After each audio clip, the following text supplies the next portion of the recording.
So as always, we have to have a quick recap on where we are, right? So for the past few weeks, we experienced the feeding of the 5,000 and how Jesus started to empower his disciples to take on roles and responsibilities. And then we heard about Peter's leadership skills, right? We learned about that courage and that bravery that he had innately to step out on the water, to step out on the sea when that storm was raging, and to walk on water like Jesus. We learned that Peter, of course, wasn't perfect because he got distracted. His anxieties got the best of him, and he started to sink.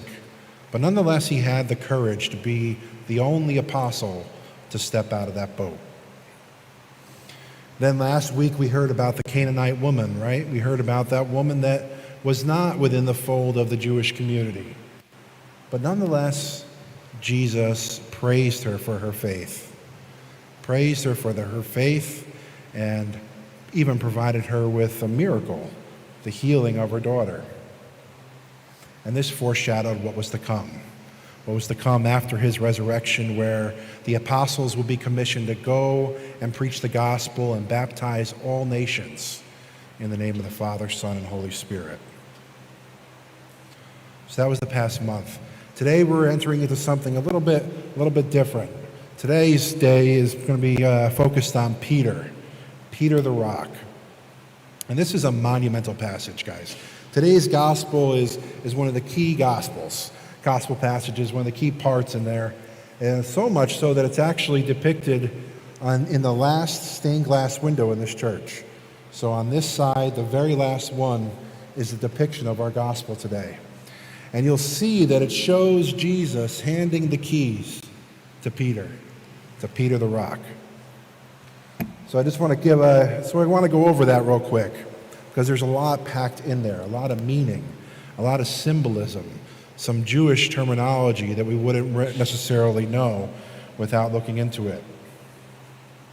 So our gospel started off with Jesus asking them, so who are people saying that I am? And they say, okay, well, some are saying you're John the Baptist. Some are saying you're Elijah, Jeremiah, or one of the other prophets. And then Jesus asks them, who do you say that I am? And that's when that key person, Simon, the leader, the one who's not afraid to go first, he pipes up before anybody else. And he says, you are the Christ, you are the Messiah, the Son of the living God. Massive statement. Huge statement back then to have made that. And after that, Jesus says, pretty much, blessed are you, Simon, son of Jonah, for flesh and blood did not reveal this. Meaning it was not your humanity that revealed this to you, but rather it was by God's inspiration. It was by the Father's inspiration that he revealed to you that I am the Messiah. And right after that, Jesus changes his name. He changes his name. Remember, he's Simon Bar Jonah. That's Peter's original name. Simon, son of Jonah.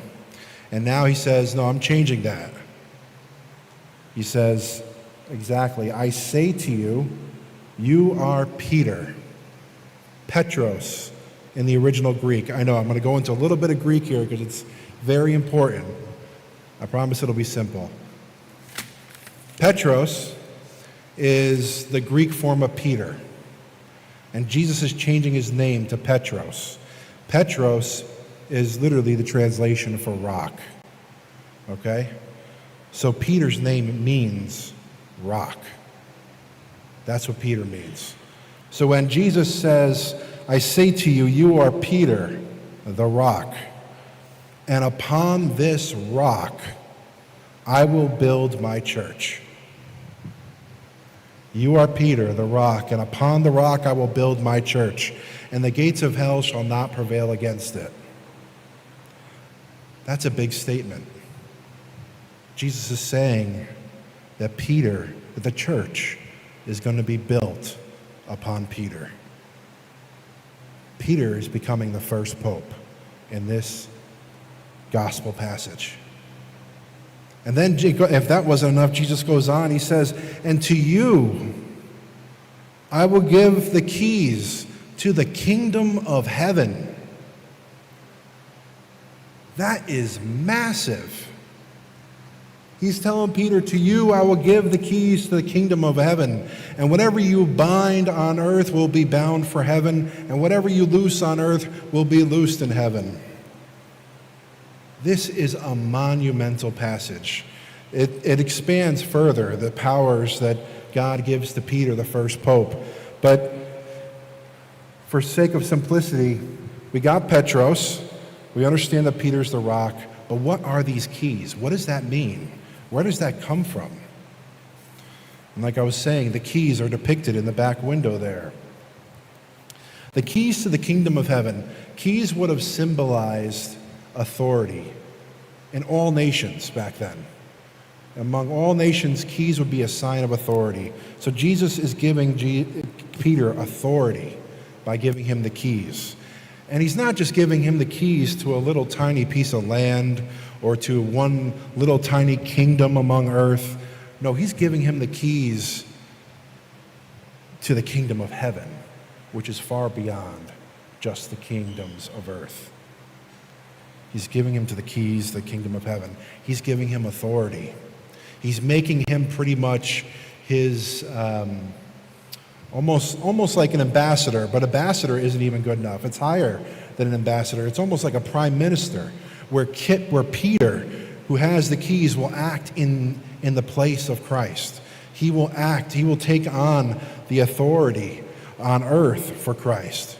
Christ is still king, but Peter is like his right-hand man, where he decides to bind and loose. And that's the last thing I want to mention, is what is this binding and loosing referring to? Well, in Judaism, some of the rabbis would be considered binding and loosing when they are determining doctrine, when they are determining teaching. So binding and loosing in this sense is starting to sound a lot like the Pope, isn't it? He determines doctrine, he determines teaching. And then it goes on further. Another way in ancient Judaism what binding and loosing will be referred to is teaching authority. The teaching authority of the rabbis and the authority to govern. So just to wrap this up, to wrap up this bombshell of a gospel, today we learned that Jesus has declared that he's going to build his church upon the rock, Petros, Peter. And the church will be built upon this first pope. And he will give him the keys to the kingdom of heaven, to have authority over the kingdom of heaven, to have authority over the church, to have authority to govern, to have authority to teach. These are some of the key roles of the pope that we have today. These are some of the key roles that all popes throughout history have had. And if you look at the Vatican flag, the Vatican has their own flag, and in the middle will be depicted those keys. The keys of St. Peter will be the centerpiece of the Vatican flag. So that's what we learn. We learn this authority of Peter, this monumental moment for him. And today, in learning this, I think we should be very proud of the church that we are a member of. Because we are not an offshoot of that church. We are not a church that was created under somebody else's authority, but we are actually members of this church that is spoken about in today's gospel reading. We may have different designs of church, we may have different members and parishioners in all the different churches, but we all are members of this church. This is an original church that Jesus Christ founded, with Peter the rock as its head. God bless you.